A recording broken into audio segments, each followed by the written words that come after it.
Tomorrow, a company that once had cash for exactly one more rocket asks the stock market for $1.75 trillion. To understand that number, start where it nearly ended. SpaceX started in 2002 and spent its first 6 years mostly failing. 3 launches, 3 failures, and the money ran down to one final rocket. In September 2008, that 4th flight reached orbit, the first privately built liquid-fueled rocket to make it.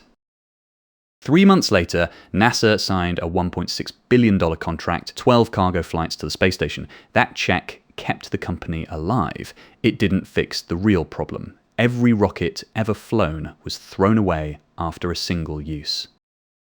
In December 2015, SpaceX launched a Falcon 9, delivered the payload, and landed the booster upright on a concrete pad 8 minutes later. No orbital rocket had ever done that. Flying the same booster again instead of building a new one rewrote the cost of space. Launches stopped being events and became a production line. 25 in 2020, then 61, then 96 last year, 165, about 85% of everything America launched. And then the strange part, the rockets stopped being the business. Of those 165 launches, 123 carried no paying customer at all. They hauled SpaceX's own cargo Starlink internet satellites. The rocket company had quietly become an internet provider.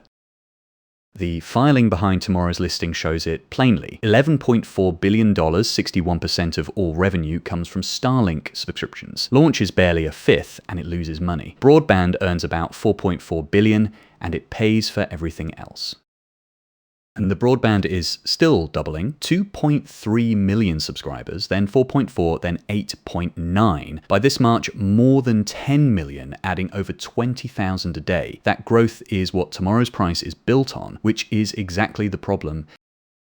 Because the company still lost almost $5 billion last year. Morningstar's cash flow model values the whole business near $780 billion.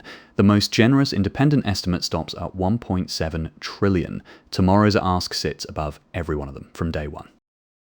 None of this says what to do tomorrow, it says what to check, which part of a business actually earns, what growth the price already assumes, and where the independent estimates land. The story is rockets, the business is broadband, the price is faith.